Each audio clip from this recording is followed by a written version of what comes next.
des groupes pour 2 minutes. Donc, Thierry Michels pour La République En Marche. Merci Madame la Présidente, Mesdames les co-rapporteurs, mes chers collègues.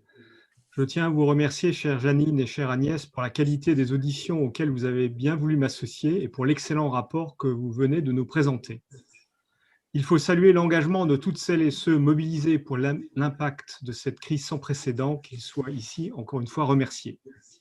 Sur la thématique famille, vous exprimez bien les problèmes liés au confinement.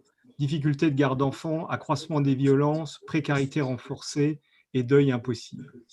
Vous parlez des mesures que le gouvernement et le Parlement ont adoptées. Le soutien financier accordé aux familles était absolument nécessaire, que ce soit par exemple l'aide financière individuelle, la prime exceptionnelle en faveur des familles les plus modestes et le soutien des familles d'outre-mer. Nous avons donc été collectivement à la hauteur, mais la période qui s'ouvre comporte son lot d'enjeux pour accompagner au mieux les familles. À cet égard, vous faites des recommandations intéressantes.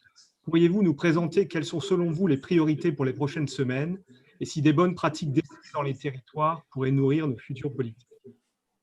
Sur le handicap, vous partagez les difficultés liées à la réduction de l'accès aux soins, à l'accompagnement. Nos concitoyens en situation de handicap ont été les plus exposés que le reste des Français. L'isolement et la solitude les ont impactés d'autant plus. La parole forte du gouvernement contre toute forme de discrimination, comme l'assouplissement des règles du confinement pour ces personnes, était donc primordiale. La contribution des personnes handicapées pendant cette crise est aussi à souligner. Les travailleurs en ESAT ont pu ainsi participer à la fabrication de masques. La plateforme solidaire-handicap.fr que vous avez évoquée a quant à elle été élaborée avec la participation du Conseil national consultatif des personnes handicapées. Par ailleurs, la prolongation des droits aura permis au MDPH de se concentrer sur l'essentiel, notamment en termes de fluidité des procédures et de mise en œuvre du télétravail. J'ai pu le constater moi-même dans le Bas-Rhin. Sur ce point, 2 questions.